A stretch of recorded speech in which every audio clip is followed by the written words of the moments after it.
Corey Farkas, Corey Farkas. I'm the City of Colorado Springs Public Works Operations and Maintenance Division Manager. Perfect, thank you. How are the roads looking? How about that? The roads down here are looking really nice. They're all dry. A little bit of a different story up north. We still have some work to do up north. Primaries are getting cleared off. We're working on secondaries, and we have put together a couple of small plow teams to get into some of the residentials that got some of the heavier snow last night to kind of help them out. At this point in time, and we figured this in the overnight hours, Mother Nature is helping us out at this point. She was hurting us last night, but helping out now. The snow's obviously stopped, and some of the sun that has come out is really activating all of our de-icers that have been on the road in the overnight hours, and things are clearing up and breaking nicely. Can you talk to me about the planning last night? I know we had a lot of troubles over off of Monument Night.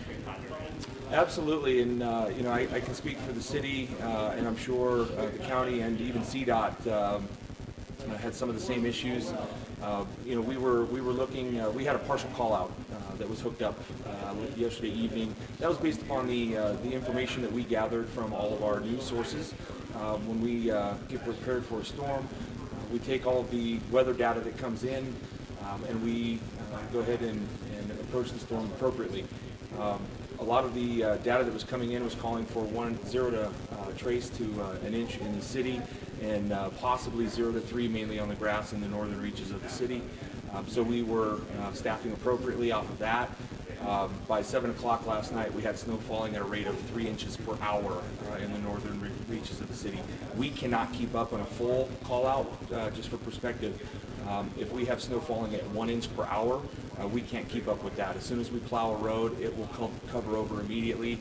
We had a rate of up to 3 inches per hour last night. So there was a span last night where the roads absolutely got away from us. We had a full call out on the roads at that point in time. Still nothing we could do about it. Mother Nature was just winning.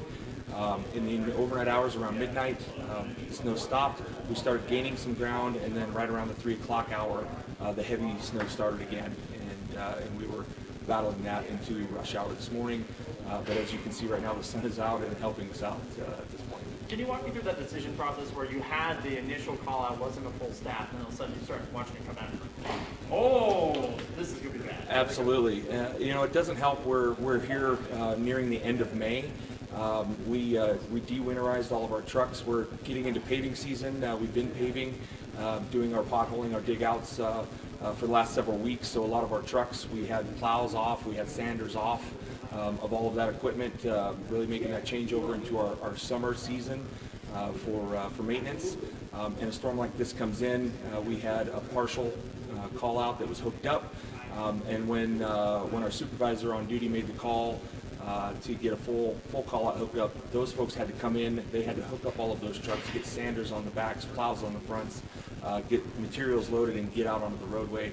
That takes a little bit of time to do. And then by about 7:30, we had a full call out on the roadways, and again, at 3 inches an hour, it still wouldn't have made a difference. So, we do the best we can with the information that we have. We've got a bunch of hardworking folks out there doing a great job in the overnight hours to get things opened up, and then now Mother Nature is really cooperating with us, and things are going in the right direction. For our meteorologists, we always say it's kind of a rough science. There's never an exact answer, and you guys are relying on those kind of rough science answers to discern what's going to happen. Absolutely. Can you walk me through what it's like trying to respond to that? Because they expect you to be immediately ready to go. Right. Yeah. And that's an expectation that's out there. Again, no pun intended, perfect storm. Late May, we weren't expecting this. Our meteorologists were not calling for this. I don't think anybody expected this level of snow to come in, and yet it did. So we basically pull ourselves up by the bootstraps and do what needs to get done as quickly as we possibly can. Again, we had people come in, load up these trucks, get them prepared, and get out on the road in record time last night, and just to go out and fight the snow. So really proud of our crews for doing the job that they did. That being said, of course, again, Mother Nature was winning for a time last night, and we appreciate all of our news outlets for letting people know to try to stay off the roads. That helps us out tremendously in conditions like that. So we really appreciate that. But I think the crews did a fantastic job. Last thing for me was, what are we looking at in terms of the rest of the day? Obviously, we've got the sun helping us now too, but are we expecting to work through the rest of the day? Yeah, we'll probably continue to work up north. We'll have some cleanup crews. A lot of it was now considered slushing operations. So as the snow continues to melt, we will have another freeze warning tonight. We want to try to get everything off the road as far as slush goes, so that when temperatures drop later on this evening, we don't have another issue with ice later on. So. And then we'll probably have our snow patrol and a small crew monitoring the overnight hours to make sure if things do start to tighten up, if we have some water on the road that starts to freeze, we'll be able to treat that on a complaint basis. Thank you. When you start to see this all getting under control, what's your guys' work Well, at that point in time, we were still on our priority ones, our primaries. So we continue to run those. We're going to continue to run our main arteries so that we can get, again, emergency vehicles where they need to go, and the vast majority of the population where they need to go. Until those are passable and safe, we won't move on to secondaries. But that's really our first priority, is to get our trucks onto the road and continue on those primaries. Cool. Is that it? Got it all? All right. Thank you. Thanks. Yeah, I think Corey said it all. We operate under the same type of conditions. So, Troy Wiedela, Troy Wiiitala, Highway Manager for El Paso County, Department of Public Works. Troy, Troy. what's your assessment on how well everything responded starting off? Well, we worked a regular work day, so as like Corey probably, we had trucks ready to go. We did have all our plows and everything hooked up. We got off at 5, released everybody, put the crews on standby or call out, and then about 7 o'clock the snow hit. So we started recalling everybody back in, and our trucks were already hooked up and ready to go, so we started from there. Worked about 30, we had about 30 trucks out throughout the evening. Left around midnight, and we brought another 30 trucks and operators in at 2 a.m. this morning and continued the operations. Mainly stayed on priority 1 roads also last night. And they've worked till about noon. We're doing a shift change at noon. Not sure what time it is, but we're going to bring in 30 more trucks. We brought in 20 graders for the gravel roads this morning at 5 a.m. and they'll work until dark. Cool. And it's, the Mother Nature is also helping us out a lot. We had anywhere from an inch down south in the Cimarron Hills and maybe a little further south to about 12 inches up on the county line. So we'll probably be working those into the evening with the second shift. Have you guys seen a lot of downed trees?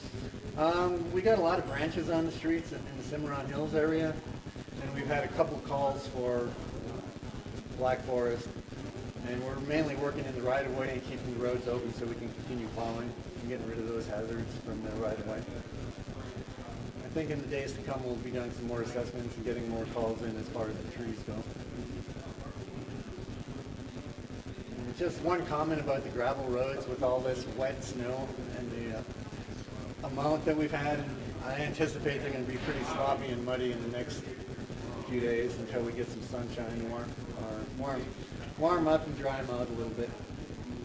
Is it still on roads? Should we switch to trees? Yep. Thank you. Good morning, I'm Dennis Wills, City Forester for Parks and Rec, Colorado Springs, DENNIS, WILL. So springtime in the Rockies, right? It gives with one hand, takes with the other. The moisture was gratefully appreciated. The damage to our infrastructure, our tree infrastructure was pretty amazing. I was out driving around for a couple hours this morning doing some inspections. Looks like a lot of the damage was east of Academy and north of Constitution. That's where we've got most of our crews deployed now. We had 4 arborists out last night until 5 a.m. this morning. For us, that was extremely, extremely rare because it's so dangerous to work in those slippery, snowy conditions in the dark with a chainsaw, so we try not to do that. But the conditions called for that, so those guys are at home right now sleeping it off, and so we have other crews out this morning. We gratefully appreciate the efforts from Public Works and Streets to help us out, clear the roads. We have 4 brush trucks with City Fire that are also helping us, and we have 2 forestry crews out there. So it's quite an assemblage and different community entities coming together to attack this problem. Mostly what I saw was broken branches on silver maples, Siberian elms. That's quite prevalent across the community. Not as many large diameter trees that were blown down as in the last storm. There are some there, so of course our priority is going to be clearing the roadways for our first responders. Oftentimes that will be simply just moving the biomass out of the road, getting it up next to the right-of-ways, and then our crews will come back and clean it up later on. So that cleanup will literally take months. Everything that we had planned for this summer has gone out the window because of the 12-hour storm last night. Be that as it may, we'll do our best to attack the problem and work as hard as we can. So one of the things I wanted to talk about, I have 2 things I want to talk about. If citizens want to report a downed tree, I'd like to give you this website, coloradosprings.gov/downed tree. When you go to that link, there will be an opportunity for the citizen to fill in the blanks, tell us what kind of problem there is, if it's a public or a private tree, and so forth. And so that's the easiest way for us to get information from the community, and it's an orderly way for our staff to figure out what the logistics are going to be to how we're going to approach the problem. The other thing is that, and I want to stress this, there's a safety issue here involved. Lots of homeowners have chainsaws. The problem is that the snow load created a very heavy tension wood and compression wood with trees that are under a load. And so as soon as they cut that wood, that spring is released and can come back. And so that's a serious issue. If you're not a good arborist and if you don't know what you're doing with your home light chainsaw, please leave it to the professionals, either city forestry crews or hire a private contractor. But the trees and the conditions that there are now are extremely dangerous and call for extreme caution. Can you talk to me about how your office is doing right now? Are you guys running around with your hair on fire? Yes. So we have 3 staff foresters in our office. They're mostly coordinating the information that's coming into us. We're still getting our first look at what's really out there. So we're getting a better picture of that by after lunchtime or so. But the crews that we have out now, they're responding mostly to requests from citizens that are already input to our asset management software called Cartograph. And that's how our crews are going through the process of finding the job sites, where the addresses are, and so forth. And so those are tracked as time goes on. The crews go to an address, they capture that address, they capture the work that was done and how long it took them to do that, and then we go on to the next one. I was going to say, with the last storm you talked about wind, this time we're talking about weight mostly, Yeah, right? mostly Can weight. you talk to me about the difference between those? I'm sorry, I didn't hear Can you you. talk to me about the difference between that kind of damage? Well, typically with wind, the tree fails all together and just blows over and it lays on the ground. And so the hazard is not as compressed, if you will.